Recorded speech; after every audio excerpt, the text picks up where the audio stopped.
పితా పుత్ర పవిత్రాత్మ నామమున ఆమేన్.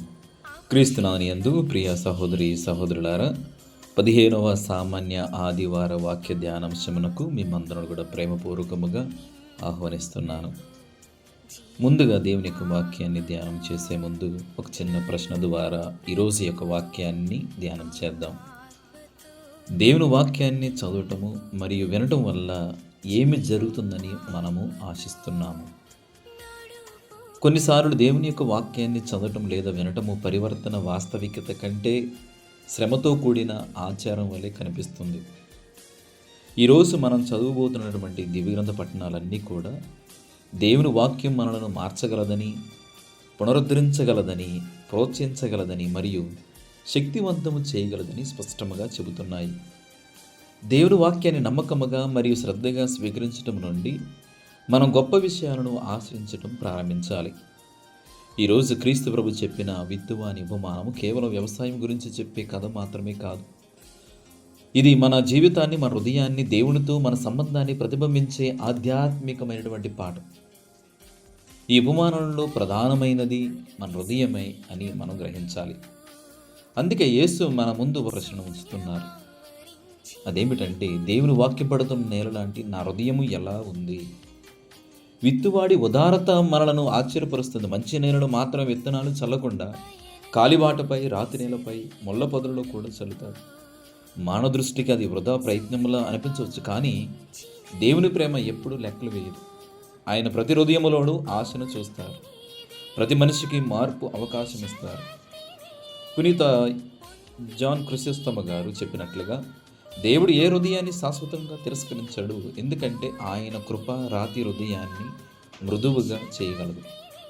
మన జీవితంలో కూడా ఎన్నోసార్లు ఇటువంటి ఆత్మీయ అనుభూతిని మనము చవిచూసి ఉంటాము.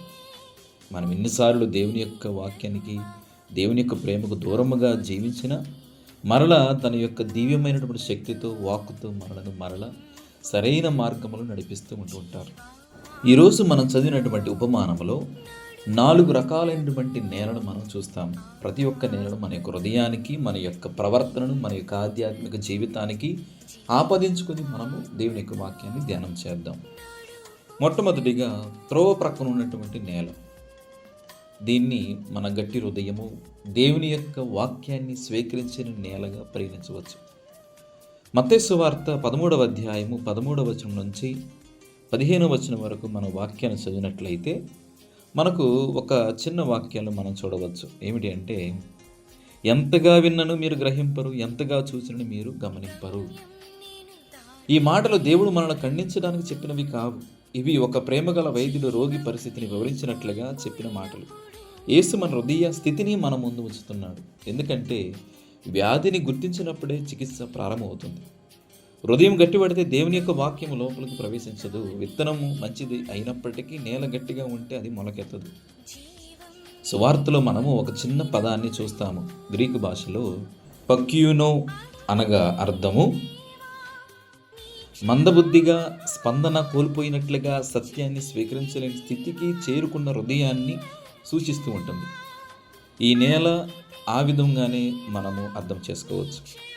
చేతులపై నిరంతరము పనిచేస్తే గట్టిపడిన చర్మం ఏర్పడినట్లే పాపాన్ని పదే చేస్తూ, దేవుని స్వరాన్ని పదే నిర్లక్ష్యం చేస్తూ ఉంటే మన ఆత్మ మీద కూడా ఒక గట్టి పొర ఏర్పడుతుంది.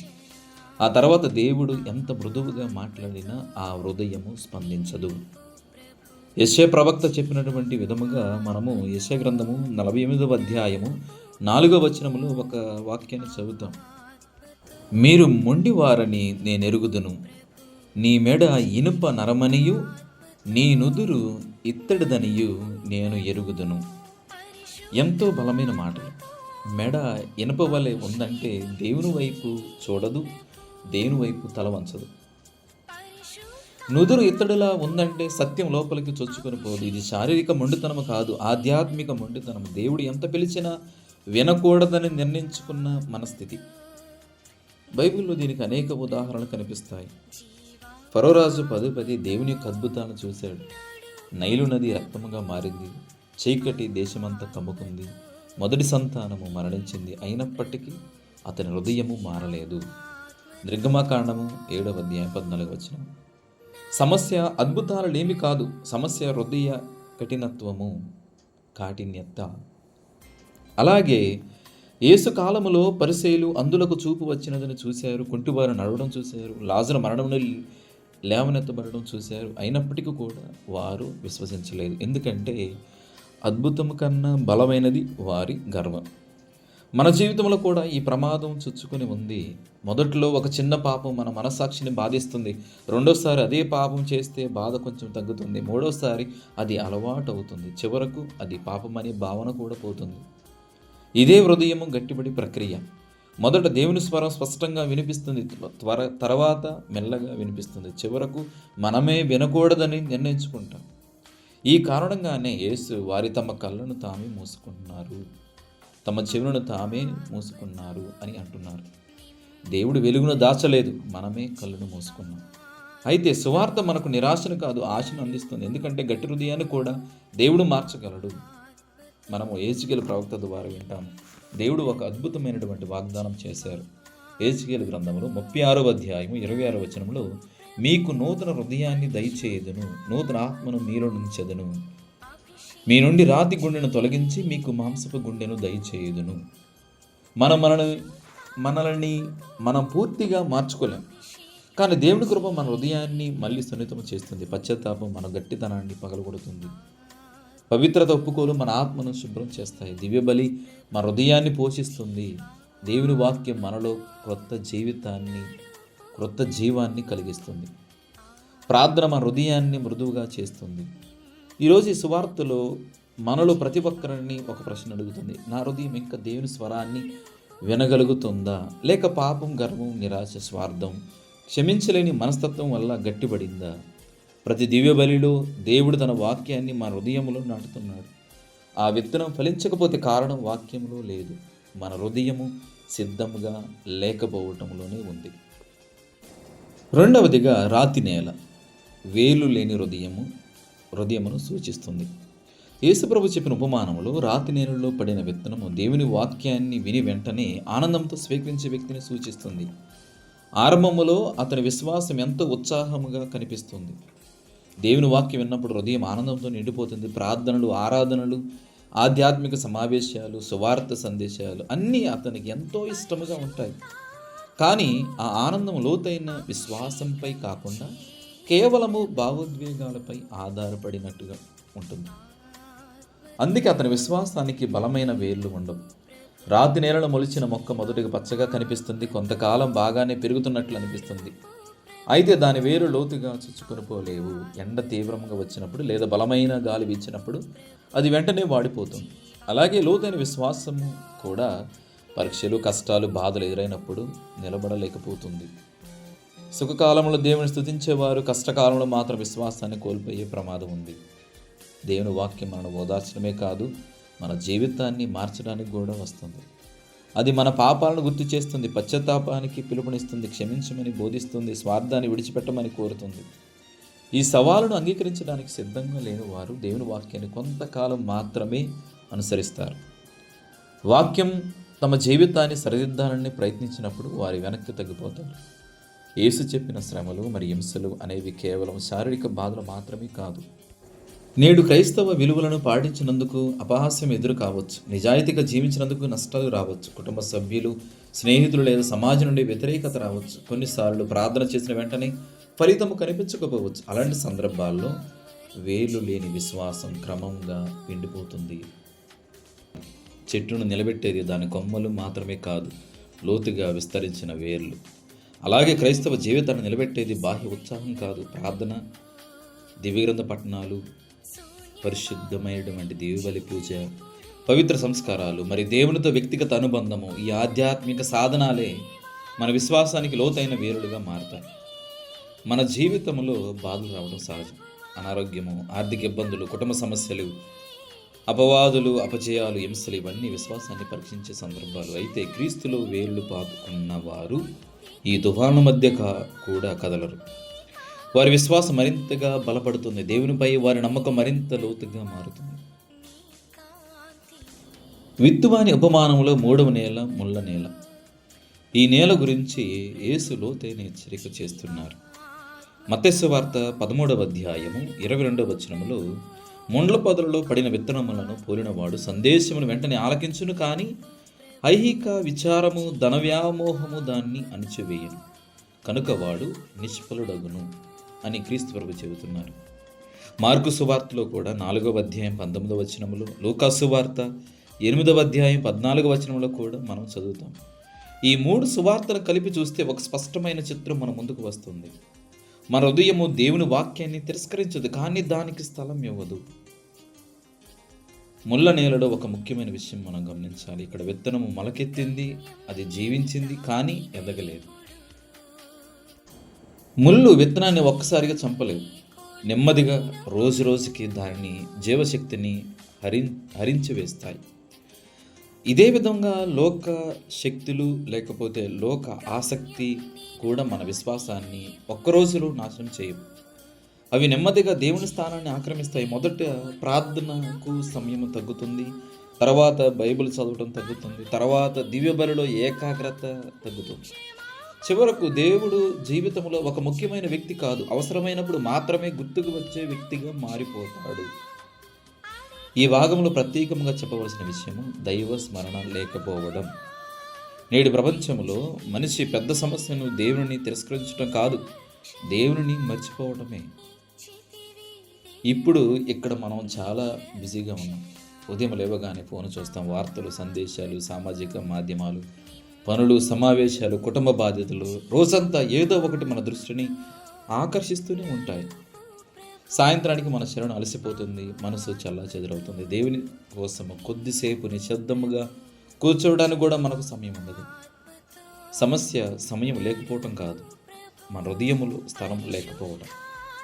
ఈ రోజుల్లో మన జీవితాన్ని ఒక సరస్సుతో పోల్చుకోవచ్చు. సరస్సు నీరు ప్రశాంతంగా ఉన్నప్పుడు దానిలో ఆకాశం స్పష్టంగా ప్రతిబింబిస్తుంది, కానీ గాలి బలంగా వీచినప్పుడు, అలల ఎగిసిపడినప్పుడు ఆకాశం కనిపించదు. అలాగే మన హృదయం కూడా నిరంతరము ఆందోళన, పనులు, భయాలు, కోరికలు, శబ్దాలతో నిండిపోయినప్పుడు దేవుని స్వరం వినిపించదు.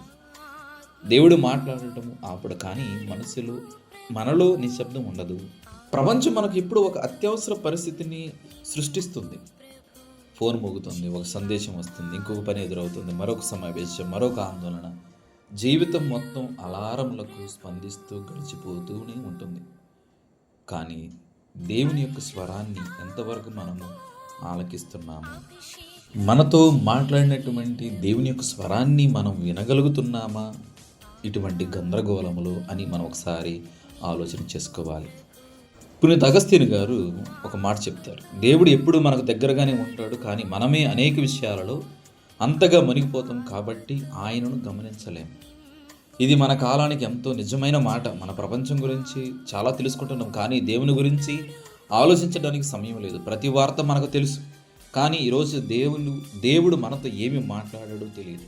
ప్రపంచం సంఘటనలపై గంటల తరబడి చర్చిస్తాం, కానీ సువార్తపై 5 నిమిషాలు కూడా ధ్యానం చేయలేం. కాబట్టి ప్రతి క్రైస్తవుడు తన హృదయములో ఉన్నటువంటి ముళ్ళను గుర్తించాలి.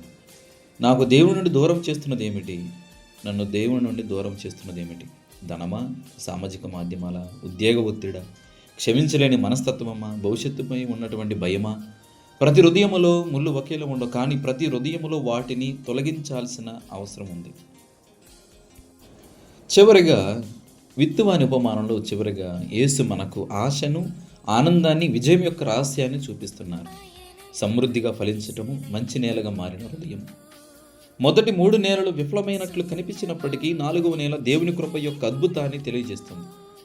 క్రీస్తు ప్రభు ఈ విధముగా చెబుతారు. మత్తయి సువార్త 13వ అధ్యాయంలో 23వ వచనములో, సారవంతమైన నేల యందు పడిన విత్తనములు పోలినవాడు సందేశమును విని గ్రహించి 100 60 30 ఫలించాడు. ఇది కేవలం ఒక వ్యవసాయ కథ ముగింపు కాదు, ప్రతి క్రైస్తవ జీవితానికి దేవుడిచ్చిన గొప్ప వాగ్దానం. దేవుని వాక్యం ఎప్పుడు వ్యర్థం కాదు, అది మంచి నేలను కలిసినప్పుడు తప్పకుండా ఫలిస్తుంది. ఆ ఫలం కొద్దిగా కాదు, 30 60 100 ఫలిస్తుంది. క్రీస్తు ప్రభు చెప్పిన ఈ ఫలితము సహజమైనది కాదు, ఇది దైవ కృప యొక్క అద్భుతము. దేవుడు చేసే పని ఎప్పుడు మన ఊహలకు మించే ఉంటుంది. కాబట్టి ప్రియ సహోదరి సహోదరులారా, వాక్యాన్ని వినడం మాత్రమే కాదు, దాన్ని జీవించటము, చాలామంది బైబిల్ గురించి చాలా తెలుసుకుంటారు, వచనాలను కంఠస్థం చేస్తారు, కానీ జ్ఞానం మాత్రమే మనిషిని మార్చదు. మార్పు వస్తుంది మనం ఆ వాక్యాన్ని మన జీవితంలో అమలు చేసుకున్నప్పుడు మాత్రమే మార్పు వస్తుంది. దేవుని యొక్క వాక్యాన్ని విన్నటువంటి ప్రతి ఒక్కరము కూడా రాతిపై ఇల్లు కట్టుకున్న బుద్ధిమంతుని వలె పోలి ఉన్నారని మనం చదువుతాం. జ్ఞాని వాక్యాన్ని వినటమే కాదు, దాని ప్రకారము తన జీవితాన్ని నిర్మించాడు. అందుకే వర్షం, గాలి, తుఫాను వచ్చిన అతని ఇల్లు నిలిచిపోతూ ఉంటుంది. దేవుని వాక్యం రూపాంతరం కలిగిస్తుంది అంతే. హెబ్రీయులకు 10 రాసిన లేఖలు 4వ అధ్యాయం 12వ వచనం మనం చదవచ్చు. ఈ వాక్యం మన ఆలోచనలు పరిశీలిస్తుంది, మన గర్వాన్ని బయటపెడుతుంది, మన పాపాన్ని వెలుగులోనికి తీసుకుని వస్తుంది, మన హృదయాన్ని స్వస్థపరుస్తుంది, మన జీవితాన్ని మలుస్తుంది. అందుకనే యెషయా గ్రంథంలో 55వ అధ్యాయంలో 10-11 వచనంలో మనం చదువుతాం, వర్షం భూమిని తడిపి పంటను పండించినట్లు దేవుని వాక్యము కూడా మన హృదయాన్ని మార్చి ఫలాన్ని పండిస్తుంది.